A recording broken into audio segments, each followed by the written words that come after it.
Of you. तो आज मैं स्टार्ट कर रही हूँ क्लास 10th का chapter 1 real number. Real number is most important chapter our 10th class और हम उसके बारे में आज करने वाले हैं चर्चा। जैसा कि उसमें जितने भी इम्पोर्टेंट पॉइंट आते हैं, रियल नंबर क्या है, उन सभी थ्योरम और सभी टॉपिक को मिला के एक कैलकुलेशन की तरह से हम पढ़ने वाले हैं चैप्टर 1 को। तो चलिए स्टार्ट करते हैं। और उससे पहले मैं बता दूं कि मेरा नाम है अनुष्का राय और मैं एक टीचर हूँ और मैं आपको टीच करने वाली हूँ क्लास 10 की maths. Okay, let's get started our video. Real number के कुछ इंपॉर्टेंट पॉइंट्स को यहाँ पे लिख लिया गया है। तो सबसे पहले मैं आपको बता दूं कि real number are the union of both rational और irrational number. First point and second point, these number can be expressed on a number line. Second point is that these number can be expressed on a number line. That's mean हम उन सारे numbers जो number lines पे हम express कर सकते हैं वो सभी रियल नंबर होते हैं। फॉर एग्जाम्पल जो हमारी नंबर लाइन होती है पॉजिटिव और निगेटिव दोनों होती है। इधर होता है निगेटिव और इधर होता है पॉजिटिव आपका, तो पॉजिटिव और निगेटिव नंबर्स। और थर्ड पॉइंट आपका रियल नंबर में है these number can B positive और निगेटिव। दैट्स मीन ऐसे नंबर जो नंबर लाइन पे डिनोट किए जा सकते हैं और ऐसे नंबर जो पॉजिटिव और निगेटिव दोनों होते हैं रियल नंबर, और रियल नंबर रैशनल और इरैशनल नंबर दोनों होते हैं। फॉर एग्जाम्पल कि यहाँ पे 3/2 आता है तो ये आपका आता है, ये भी हम नंबर लाइन पे डिनोट कर सकते हैं, ये भी रैशनल नंबर है। और फॉर एग्जांपल √3 √2 ये आपका इरैशनल नंबर है और इरैशनल नंबर को भी हम नंबर लाइन पे डिनोट कर सकते हैं। इसलिए नंबर रियल नंबर जो होता है वो रैशनल और इरैशनल नंबर दोनों का यूनियन होता है। तो फर्स्ट टॉपिक आपका बुक में फर्स्ट चैप्टर था रियल नंबर, जिसका इंट्रोडक्शन आपको मिल चुका है और इतने ही इंट्रोडक्शन की जरूरत है आपको क्लास 10th में। और आगे आपके अगली टॉपिक है अर्थमेटिक फंडामेंटल थ्योरम।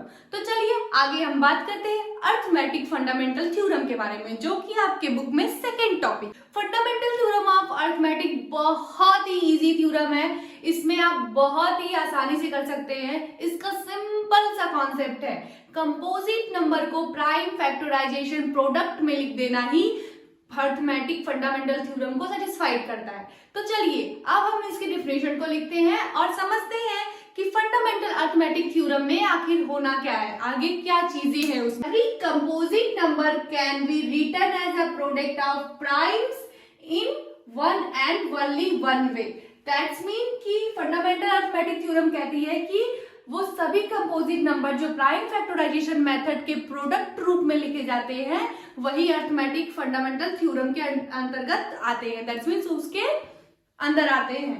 तो फिर हमने दो एग्जांपल लिया 55 और 320। तो सबसे पहले तो प्राइम फैक्टराइजेशन मेथड नॉर्मल, ये आपको पता होगा कि ऐसे हम प्राइम फैक्टराइजेशन करते हैं। तो चलिए हम प्राइम फैक्टर कर लेते हैं।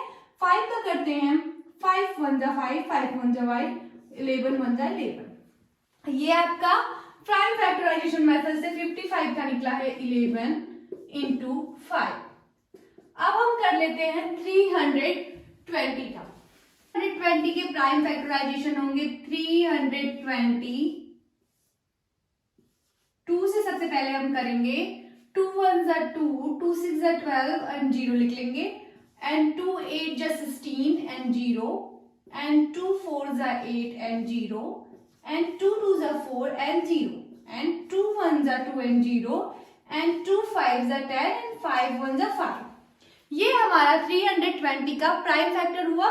इसको हम प्रोडक्ट के रूप में लिख लेंगे 2 इंटू 2। एज अ प्रोडक्ट हम इसको राइट करेंगे 2 इंटू 2, 1 2 3 4 5, 5 टाइम 2 है 1 2 3 4 5 टाइम, 5 टाइम 2 है एंड 1 टाइम 5 है 1 2 3 4 5 6, सॉरी एक 2 और है, ठीक है।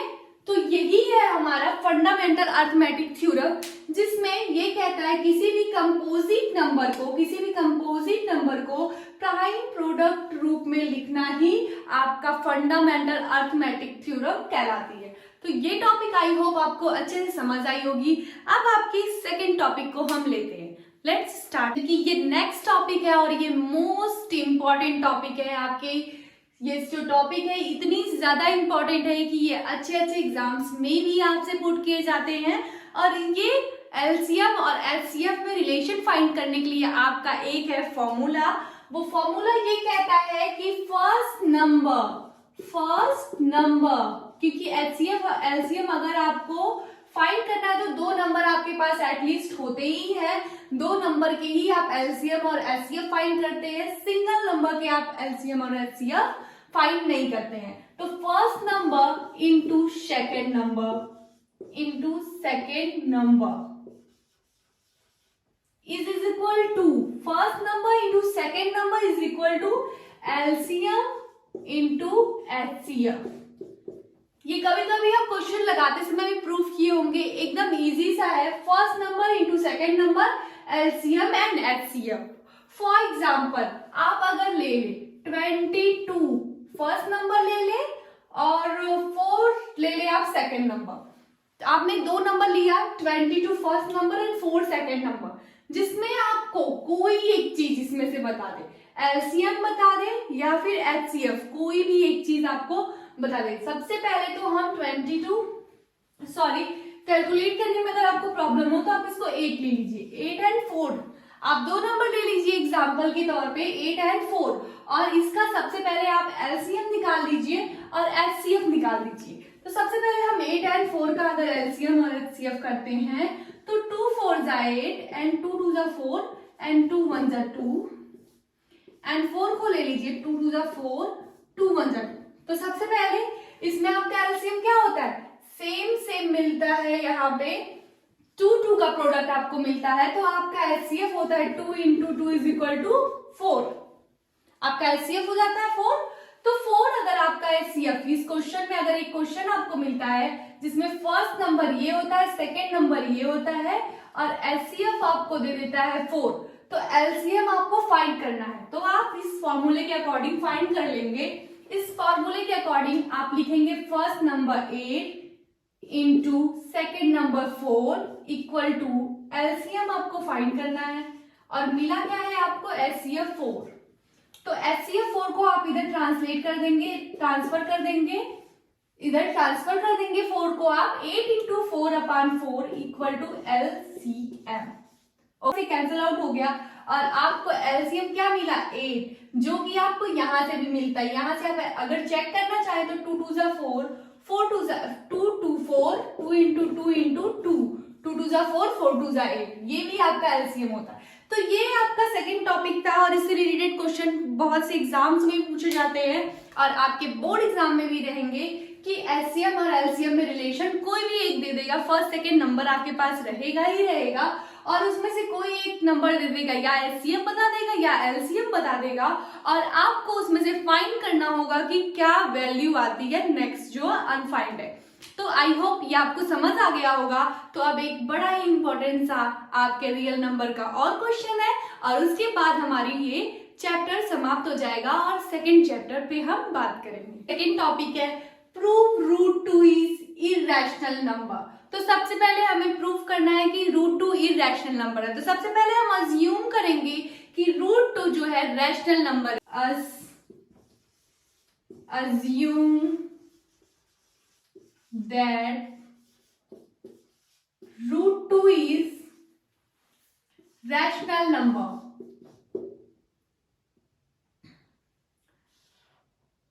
Rational numbers. तो हम लिख सकते हैं root 2 is equal to a/b। ये क्या है, को प्राइम नंबर है, को प्राइम नंबर्स। अपने अलावा केवल 1 से ही फैक्टर हो, उसका अनदर फैक्टर कोई भी ना हो। तो सबसे पहले अब हम इसको करेंगे, ट्रांसफर कर देंगे इधर root 2 b is equal to a। ये हो गया हमारा। अब हम करेंगे square both side, square both side. जैसे हम स्क्वायर करेंगे तो हमको मिल जाएगा रूट 2 का स्क्वायर 2 और b का b square and a square.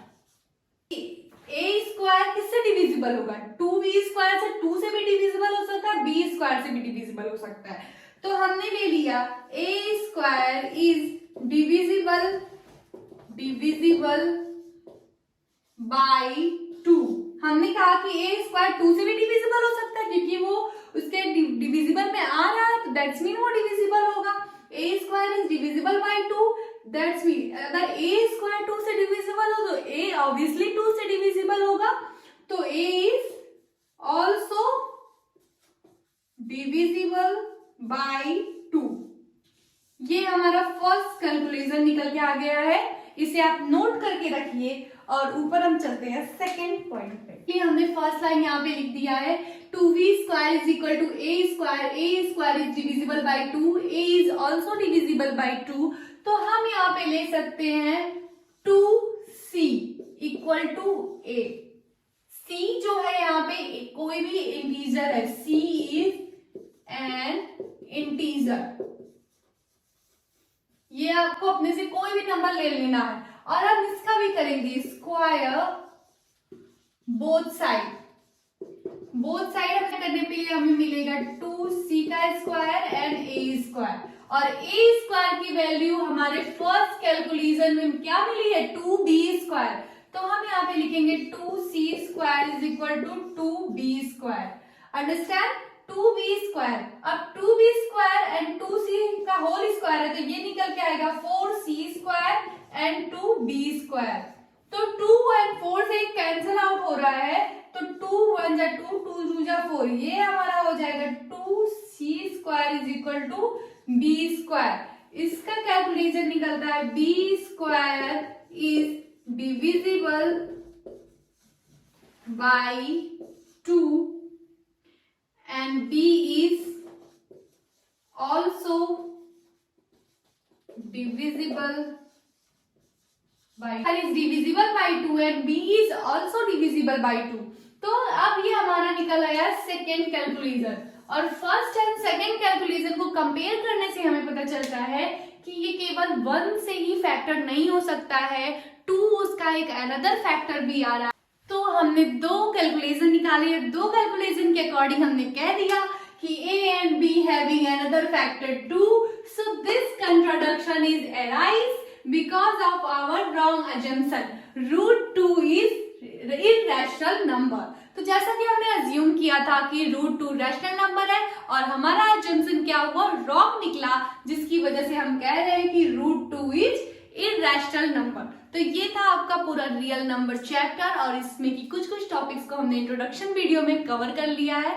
Next video में आपको उससे रिलेटेड क्वेश्चन मिल सकते हैं, या इंट्रोडक्शन वीडियो था और ये मेरे चैनल की फर्स्ट वीडियो थी, को यहीं पे इन करते हैं। और आई होप आपको रियल नंबर और उससे रिलेटेड जो भी आपकी टॉपिक का भी कवर की गई है वो आपको अच्छी तरह से समझ आ